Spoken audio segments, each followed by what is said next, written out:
Hello, everyone, and welcome to the Happiness Journey with Dr. Dan podcast, where every journey is worth living. My name is Dr. Dan, and I'm your host for today's episode. I'm a bilingual cognitive behavior and neurolinguistic programming practitioner specializing in anger management issues, both court-appointed and private, marriage and relationship coaching, dissociative disorders, narcissistic personality disorders, depression, anxiety, dream analysis, and also provide life, business, and retirement coaching support. I provide individual one-on-one sessions in both French or English and also do group setting. If you need any assistance, reach out to DMV Therapy and Coaching Services at 301-325-1550, and our website can be found on lifecoachddanamzallag.com. Today, I'm very excited to have for our third episode of season 32, a very special guest and advocate for people with all disabilities, Miss Jenna Udenberg. And just like every of my past episode, I will leave it up to the guests to properly introduce themselves, as no one can do a better job. Jenna, the floor is yours. Thanks, Dr. Dan. It's great to be here today.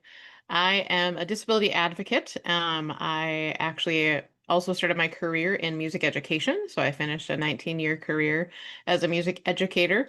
I am a 2020 BushFellow, and I am a published author of my memoir, Within My Spokes. So lots of different journeys that have brought me here today. Perfect. So the first question I have for you, Jenna, is what prompted you to be able to become an advocate with people with disabilities? I mean, do you have any family member who are disabled? Do you have like a cousin, brother, sister? And what really prompted you to get into that field? Yeah, actually, I myself am disabled. I was diagnosed at age 7 with juvenile rheumatoid arthritis, which eventually became called juvenile idiopathic arthritis. Mhm. And I've been a manual wheelchair user since age 8. So my disease progressed very rapidly and took away my mobility for full-time walking and those kinds of things. So I've really lived the life of a disabled person. Lots of different experiences in the medical world, in the education world, from the other side of the desk as a teacher. And then, of course, I have lots of friends within disability community and culture as well. Folks that have similar disabilities and many that have different ones. And so it just became not only a space of self-advocacy, because I've been doing it since such a young age, but as life progressed and as society has changed for the better and sometimes for the worse, I found myself in these positions. So when I did an early retirement from music education due to the pandemic and me being immunocompromised, I thought, hey, let's use the 2020 Bush Fellowship to kind of pivot life and recreate something new. And that's where my nonprofit Above and Beyond with You was created. And so now I'm doing this full time. Wow. So let me ask you, the disability that you have, is it a derivative of ALS? No, it's arthritis. So everybody thinks that only older people get arthritis, but kids get arthritis too. Okay, and when you say it's progressive, I mean, how bad does it go?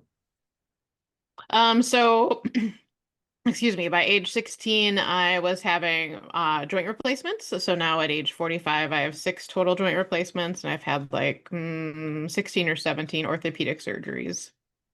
Whoa, that's a lot to handle, huh? Yeah, there's a lot of life. Yes, definitely. But and now, I mean, are you conformed to a wheelchair? I mean, or can you walk with a walker or something, or is it like primarily just not able to move most of your legs?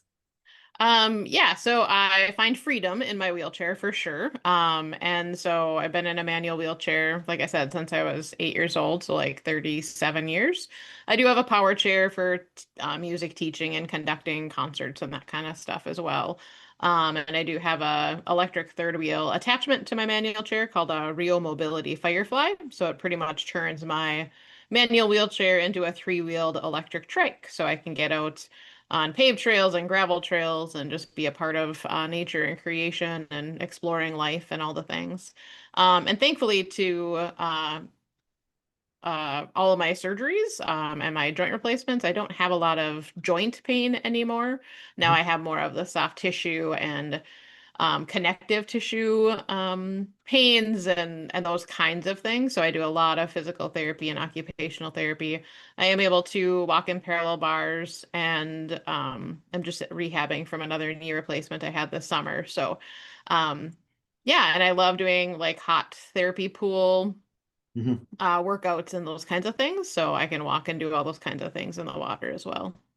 So let me ask you, what were the precursor symptoms when you were diagnosed at 8 years old that you start feeling some form of pain? I mean, did it just kind of like, do you think it was related to exercise that you start feeling kind of off, or what prompted you to go get the diagnosis? Yeah, the family story is we were all out at a local flooded rink in early February, and according to my family, I had a fall on the ice, and the next day when I was getting ready for first grade, I was in the bubble bath, and my right knee floated at the top of the bubbles, and it was 2 to 3 times the size of my other knee. So I screamed for my mom, which led to doctor appointments saying that they thought I had JRA, juvenile rheumatoid arthritis. Um, but it took like 3 different clinics of doctors to finally say that, because in 1988, that's when the tick-borne disease of Lyme's disease was fresh on the scene. And a lot of the symptoms of achiness and pain and swelling and heat at joint sites were very similar. So that's how mine presented, and it just rapidly took off from the right knee to the left ankle to the right hip. And so I was kind of like this game of Jenga and Jumanji all in one in my body. And then it just got worse and worse. So usually, is there this is the progression that most people are dealing with the same kind of disability, or is it more rapid and yours was slow? I mean, how does it work usually for the general population? Yeah, according to my rheumatologist and others that I've seen, my disease was very rapid in its progress, especially at the early ages. Um, Typically, folks don't have as rapid or as restrictive as my disease process was. Mhm. And there's still folks that get juvenile rheumatoid arthritis or juvenile arthritis and are still able to ambulate and walk and do all the different things because it can impact, different parts of your body. Mine just started in my legs, but it has, at age 12, it fused my right elbow. So I call it my hook because I used to play in junior high, I played wheelchair basketball, and so the only shot that I could do successfully was the hook shot. So I call my right arm the hook. And now my hands and wrists are more impacted by the arthritis as well. But you just take each day as it comes and do what you can with what you're given. Okay, and now in our society, what is the percentage of kids that are being hit by the same kind of disability? That's a great question. I don't know current data on that. The only data that I know is 1 in 4 Americans identify as being disabled. So we know that that number is a lot higher just because society doesn't always look fondly or accurately at what it means to be disabled. Yeah, well, that's the thing. This is what this podcast is about, the definition of disability. And but then again, when it comes to those who are diagnosed or whatever, I mean, is there like, for example, mental illness is hitting close to 29% of the population. Um, Mm, those that are actually diagnosed, and let's not forget about those who refuse to get diagnosed because they do not want to be. They know it's a mhm, stigma related to that. Well, not mu as much anymore because after the pandemic, now everyone is kind of like accepted to have some form of mental illness. mm. But overall, I mean, is there like a specific number of those dealing with something similar to what you're dealing with? Not that I'm aware of. I'm sure folks can search that out. I don't have that data currently. Okay, especially at that time when you were diagnosed, I mean, probably it was something that was not as prominent as it is now. And especially if it's determined by hereditary issue or genes that can cause this to happen, or is it something that just like out of nowhere, it will trigger it? Yeah, that's a great question. My family and I did do genetic testing when they were starting that in the early 2000s. Of course, when you're a part of a study, especially blind studies, you're not ever told that information. Correct. Currently, of course, it's an immune disease. So, obviously, you probably have some kind of genetic disposition to it, but it really can be any kind of infection or bug or incident, like in my case of falling, and it just triggers that immune system to then go into overdrive. And that's really what creates the arthritis and all of the other parts of those symptoms and the disease progress. Well, yeah, the only reason why I asked this, Jenna, is because I myself have an autoimmune disease, which is Hashimoto. Mm, My okay. sister has Hashimoto, but my brother was waived from it. My parents didn't have it, so it was just kind of odd that me and my sister got it. I'm the middle child. My sister is the youngest. My brother's the Mm. youngest. He never had it, but my sister and I does. Interesting. Yeah, it's very interesting. And my second oldest sister to me in my family line, there's four of us. And she has psoriatic arthritis that she got later on as an adult. So yeah, it's just interesting the things that we find in our family lines, but until science kind of puts it all together, and even then it's like, well, who knows? Um, but it was interesting, kind of getting back to your question too, is like there was one other person my age that was in a neighboring town, and then I met somebody who's 4 years older than me, and she's one of my best friends and definitely a disability mentor to me. And she was a next town beyond that. So within like a 50 to 80-mile radius, there was at the time I was growing up, like three or four of us. And then I was connected with other people out in North Dakota as pen pals, before the internet was a thing. And so very interesting. And one of my physical therapists that was in northern Minnesota for a long time saw a lot more juvenile arthritis cases. But then when she moved to northeast Iowa, she saw a lot more cerebral palsy and never saw anybody with juvenile arthritis. So we also think that there's some kind of environmental thing, possibly with the iron ore or just other things. So as the scientists and doctors start and continue to do their research, I'm sure we'll find out more in coming years. But it's very interesting when you see the geography of where a lot of the hot, quote unquote, hot spots of juvenile arthritis are. Absolutely. And let's not forget the chemtrail, but that's for another podcast, right? Oh. Right. But okay, so when it comes to being affected by this disability when you were such a young person, did you deal with a lot of bullying or a lot of people just kind of pushing you away from any other activity because of your limitations? For sure. I grew up with an amazing class of students. And so within my own class, I don't remember a lot of bullying, but the older kids really did not get it. I have a memory of riding the bus in second grade when I could, because my dad or family member would have to lift me up on the stairs because at that time there wasn't accessible school buses. Yes. And I remember an older student in the back of the bus yelling at me to hurry up because I'm making him late for school. And at that time, the bus driver pulled him over and kicked him off the bus, and he had to walk to school, which could not happen today. But again, back in the late 80s, that was a thing. And that was probably my most traumatic memory of bullying. But I did have issues like in college too, and a lot of that was more professors and like people that should know better that didn't. Um, so more discrimination probably than necessarily bullying in that example, but um yeah, life hasn't been easy in some of those aspects. And then also just like having a different childhood, right? Like we had to make our house accessible, so then my house became the hot spot for all birthday parties and all graduation parties and all sleepovers and all that. So I missed out on a lot of, other everyday life type things for kids. So I'm very glad that through other people advocating that kids today don't have to face those same struggles and barriers that I had to face as a kid. Okay. And now, so what do you recommend now with the possibility of others who are going through something similar? And I know that you're advocating for those individuals. So what in terms of the process, I mean, do you get them to join your nonprofit or are you there to be able to raise money to bring more awareness in our society? What is exactly the role?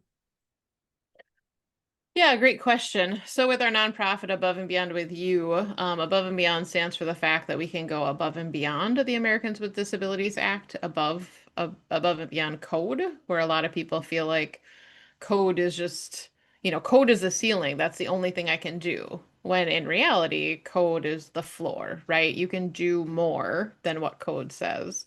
And the with you of Above and Beyond with You stands for the fact that we want to build partnerships, and that we're building relationships together. So it's not just a one and done consultation or a one and done training, but we really want spaces and places to get rid of their their barriers and create more access and create more inclusion.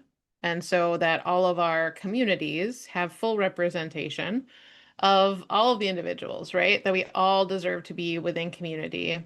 And so it's not necessarily that currently Above and Beyond with You works with individuals per se, but if they want to partner with us in creating other spaces more accessible. Like right now, some of our projects are working with local government and entities to make new waterfront and parks actually meet our needs and not just be a checkbox. That's another big saying we say is let's live life together and let's be committed to being accessible. Let's not be a checkbox because that does not feel good to any human being to be treated as such. And many times then you miss out on making things livable and accessible um, because it's not thought about with the actual human experience in mind.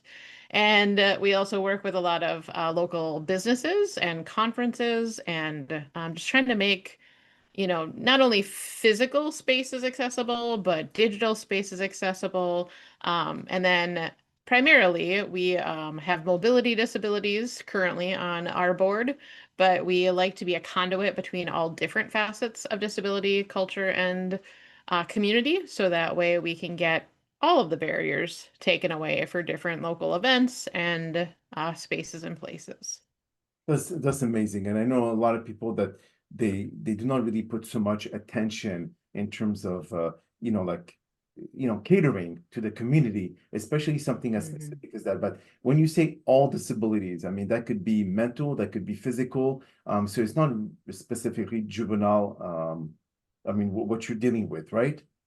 Oh, for sure. Yeah. Like I said, our wheelhouse, but boom ching, is that, mobility disability is the lived experience of three of our nine board members, but we have lots of strong connections within other aspects of disability community and culture locally. And so we never want to speak for other spaces or other lived experiences when it hasn't been ours. So we really want to be that conduit of connecting people with other lived experiences, with other services, and not pretending like we know. I've come across spaces where different building projects have hired disability consultants, and then I go, "Oh, that's awesome. Tell me more about that company. How many people on their board are disabled, or is there executive director? Or like, what's their connection to community?"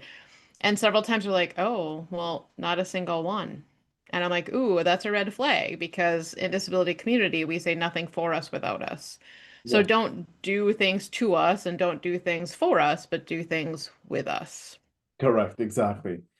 So what would you recommend parents, I mean, when they're dealing with a kid with the same disability as juvenile arthritis? I mean, what would be the first step for them to be able to get things moving forward? Because a lot of them are like, okay, you're taking the case to the doctor, one after the other. And so is there like a typical symptom that they have to be aware of to know that, oh, okay, this is what may be the case?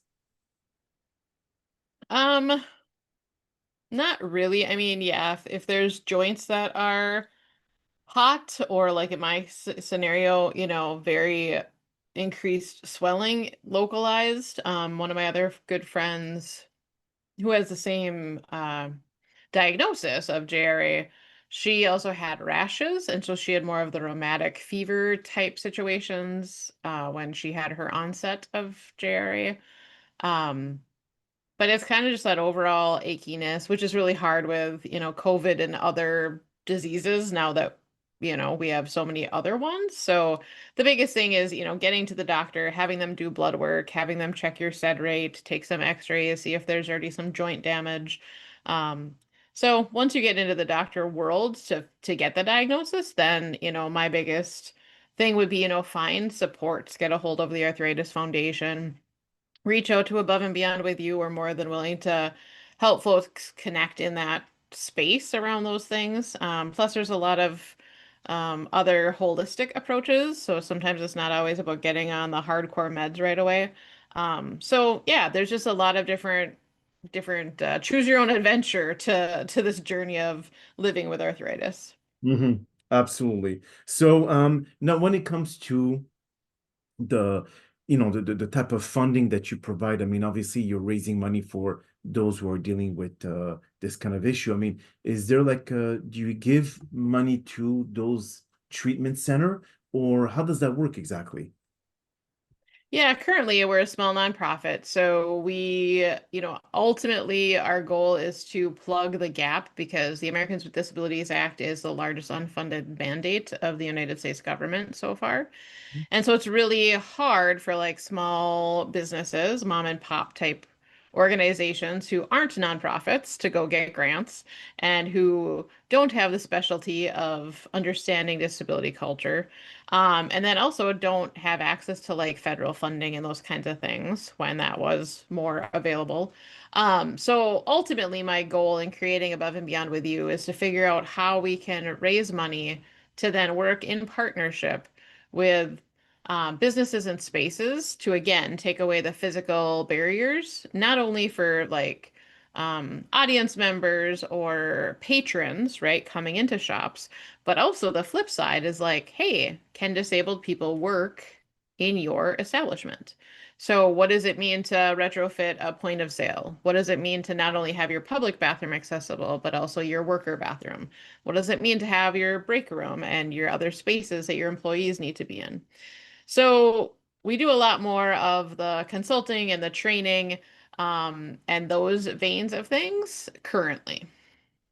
Okay, beautiful. And you mentioned that you wrote a book, is that correct? Yes. Okay, so if you'd like to let us know what kind of book have you written and what is about. Yeah, I wrote my memoir. It's called Within My Spokes. It was published in July of 2023, and it's my whole life story from childhood up through my 2020 Bush Fellowship and the creation of Above and Beyond with You. And so you get to see pictures of young Jenna. You get to see and hear lots of behind the scenes stories, not only of childhood, but of my high school graduation and college days and teaching career. Um, and so, yeah, you just really get to jump into my life to see, not only my journey, but maybe it will connect with your journey or another loved one's journey that's experienced disability as well. And all proceeds of the book sales go to Above and Beyond with You to continue that work. Amazing, amazing. So is there a few last words, Jenna, that you want to share with the listeners in terms of what, basically the real meaning of disability, if that's actually a meaning nowadays? Right. Words have so many different meanings to so many different people, right? And so I guess I'd love to leave listeners with the fact that disability is not a bad word. So often we see it as a limitation, or we see it as a challenge, or we see it as something that we should never want to be a part of. And I would just challenge people to see it as a beautiful community and culture, and it's very diverse because anybody can enter this community and culture at any moment, whether it's an accident, whether it's a diagnosis, an illness, etc. And so it's just phenomenal, and life can be lived in a whole host of different ways. So even as we age, disability is just a natural part of life. And so I really encourage listeners to self-reflect and think about the unconscious biases that maybe they have around those words, and to ask other disabled people what it means to them and what words they want used in describing them. So for me, disability is not a bad word, but like handicap and other words that are older generations are to me. Okay. So, and especially for handicap, I'm not a golf term. You know, Yes. I don't go play golf, all the things. And so that's just my stance. Other people, like handy capable or other kind of words, but for me that feels infantizing, and it takes away the beauty and the strength and the pride that we can have as disabled folks. Beautiful, beautiful. Well, Jenna, on that note, that is all the time that we have for today's podcast. And again, thank you sincerely for taking the time out of your busy schedule to join us. And we all appreciate your participation to this episode by sharing how advocating for all those dealing with disability is a must in our society. So we certainly all appreciate your dedication to that cause.